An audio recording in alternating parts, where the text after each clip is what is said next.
সংসদ নির্বাচনে বাংলাদেশ জাতীয়তাবাদী দলের প্রার্থী জননেতা জনাব আরিফুল হক চৌধুরীর ডাকে আজকের এই জনসভার স্নাতক সভাপতি, মঞ্চে উপবিষ্ট আজকের প্রধান অতিথি, মাটি ও মানুষের নেতা জননেতা জনাব আরিফুল হক চৌধুরী সহ বিশেষ অতিথিবৃন্দ, আসসালামু আলাইকুম রহমতুল্লাহি ওয়া বারাকাতুহু।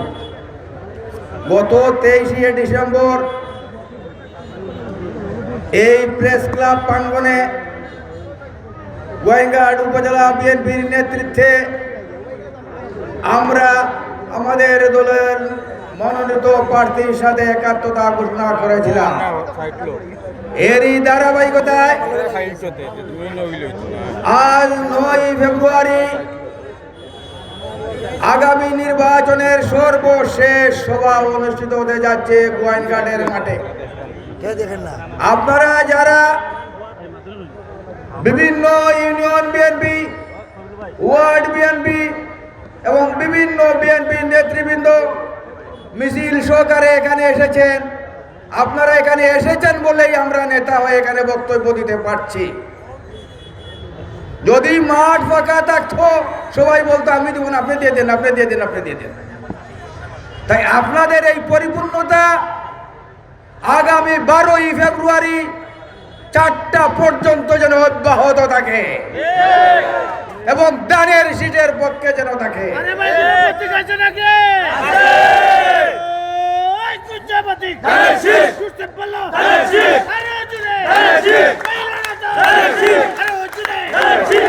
আপনারা জানেন 1971 সালে বাঙালি জাতি যখন পাঞ্জাবির আক্রমণে অতিষ্ঠ এদিক বিদিক ছুটছিল, তখনই আমাদের দলের প্রতিষ্ঠাতা বাংলার রহল রাজা রাষ্ট্রপতি জিয়াউর রহমান কালুরঘাট, চট্টগ্রামের কালুরঘাট বেতার কেন্দ্র থেকে স্বাধীনতার ঘোষণা দিয়েছিলেন।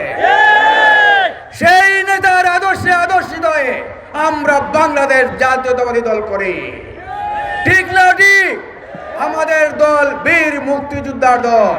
সেই দিন যদি সেই সিপাহী সালার চট্টলার কালুরঘাট থেকে মুক্তিযুদ্ধের ঘোষণা না দিতেন, তাহলে আজকে বাংলাদেশ স্বাধীন হতো কিনা যথেষ্ট সন্দেহ রয়েছে। সংগ্রামী সাথী ও বন্ধুরা, আমার বক্তব্য আর দীর্ঘায়িত করব না। আগামী 12 তারিখ বাংলাদেশ জাতীয়তাবাদী দল এবং জমিয়ত উলামায়ে দল সহ সাধারণ জনগণ আমরা সকাল 8টা থেকে 4টা পর্যন্ত, 7টা থেকে বিকাল 4টা পর্যন্ত নিরলসভাবে কাজ করে যাব, এই প্রত্যাশা করি। আপনারা কি সবাই যাবেন? হাত তুলে দিয়ে আমাদের আমি এখন সিলেটে থাকি। কালকে পশু বাড়িতে ছিলাম, এই দিকে আসলাম। আসার সময় দেখলাম আমরা সড়কের মাঝে যত ব্যান্ডিজ, অনবাঙ্গা হনবাঙ্গা আল্লাহ জিলে ইঞ্জিনিয়ার সাহেব ইট দিয়া তুড়া তুড়া তুড়া তুড়া ব্যান্ডেজ করছো। আস্তা শরীরেও ব্যান্ডেজ, সর্বাঙ্গে ব্যথা, ঔষধ দিব কোথা?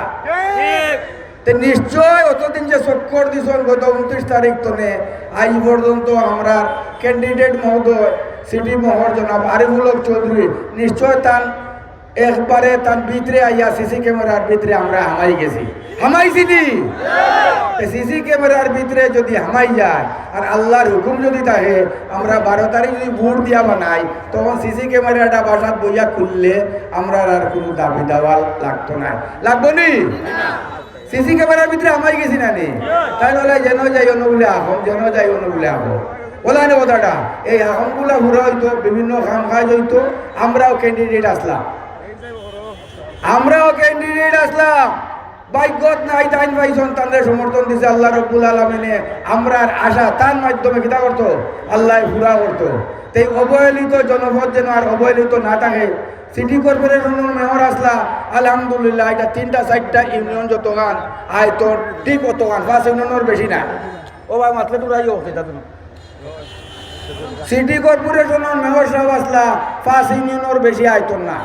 আমরা ইউনিয়ন 25 ইউনিয়ন, নির্বাচনী এলাকায় আমরা এলাকার 13টা ইউনিয়ন। আয়তনের দিক দিয়ে আমরা মেহেরপুর জেলার সমান।